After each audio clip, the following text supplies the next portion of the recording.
81,586 gold. This is how much gold in total we've actually earned with our Crafter's Mark. Let us begin. For this week of Crafter's Mark, starting off with my Tailor and Enchanter, Giblet has currently a liquid gold of 84,892 gold, along with a gold spent of 0 gold. The reasoning behind this for this week is I decided to just set up the vanilla to Legion enchants, and they weren't really that profitable when it came towards all of that stuff for my specific auction house. However, if I set it up now, once they are actually producible and actually profitable to actually craft, then this means that I will be able to craft them, as the TSM profile will already be set up for this, and that will be from vanilla to Legion enchants thus far. However, with that set up, I then wanted to focus on just reselling and restocking my tailoring for the week. I didn't want to add anything else towards my tailoring just yet, and I wanted to just see how it actually goes for this week, which actually gave me a mailbox of 8,013 gold with a time to craft of 0 minutes, because we weren't crafting with this character for this week. When it comes towards my alchemist and scribe for this week, Zathrash, he has a liquid gold of 68,378 gold with a gold spent of 29,650 gold overall. He predominantly just increased everything. With his alchemy, he increased his production to 100 of every item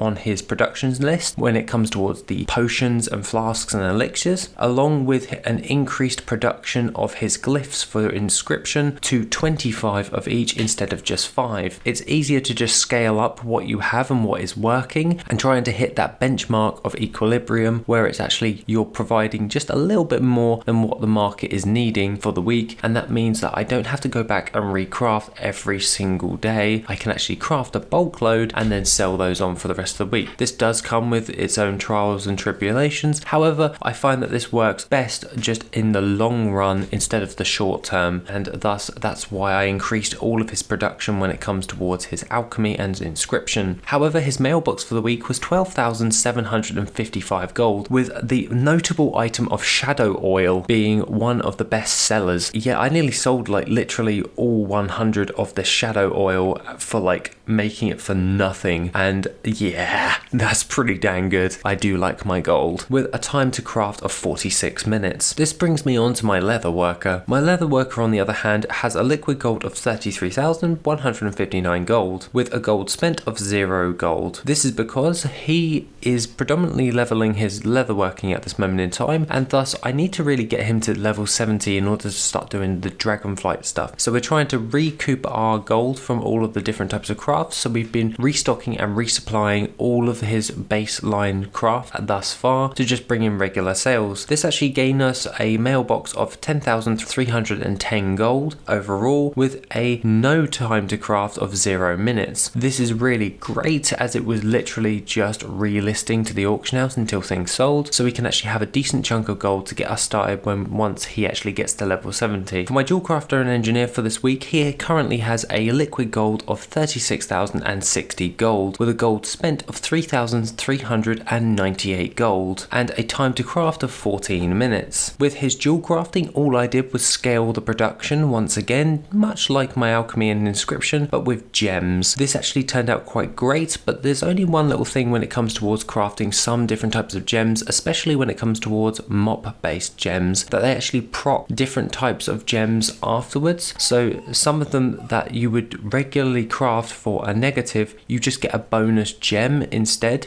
that's worth 10 times more, and I'm pretty happy with that, as I'm getting extra gems for like no additional cost. However, this is causing a little bit of a problem when it comes towards TSM, as it's valuing it at a crafting value, even though I did not technically craft that specific proc gem, so to speak, and it's saying it's not profitable to post on the auction house, yet I know I basically got it for nothing, so I'm having to just go through all of that. However, this is actually pulling in some decent amount of gold overall, and along with my engineering, I just set up a load of different types of TSM stuff, going over all of the different types of engineering parts. Now, parts are really handy when it comes towards engineering, as they're used to get like gnomish and goblin engineering, for example, and this means that people people will be buying really obscure and weird things to complete some of these quests. Hence why I set up the parts now and then just applied the 0.1 sell rate with profitability string to those parts. So I'm only crafting the things that will actually sell from engineering, as some of these items are just not worth even bother crafting, even if they are for a decent profit, because it will just take way too long to sell on the auction house. His total mailbox for the week is 25,609 gold. This is due to in part of selling the 𝐸𝐭𝐻𝐸 chopper, which the baseline gold for this is 12,500 gold if you are buying just the parts for the 𝐸𝐭𝐻𝐸 chopper from the vendor. However, everything else is just the recouping of that initial gold, and 25,609 gold overall for my jewel crafter and engineer is pretty dang good. Along with that, for finishing off our list for this week with my blacksmith. My blacksmith for him this week, as he's been mass crafting all the different types of blacksmithing recipes, he has a liquid gold of 36,463 gold, along with a gold spent of 0 gold. This is more on part with my blacksmith, as I just wanted him to just keep relisting and see how it's actually scaling over time. This gave me a mailbox of 3,497 gold, along with a time to craft of 0 minutes. This means with the transmog that we have on the auction house is doing fairly okay. However, we're waiting for those to actually sell, so we're going to have to focus next week on more high selling stuff or more volume based items to actually sell on the auction house to pull in a bit more regular gold to go alongside and offset our different types of transmog that we have on the auction house, as the transmog will have big paydays once they sell, but is when they sell. So therefore we're going to need to focus on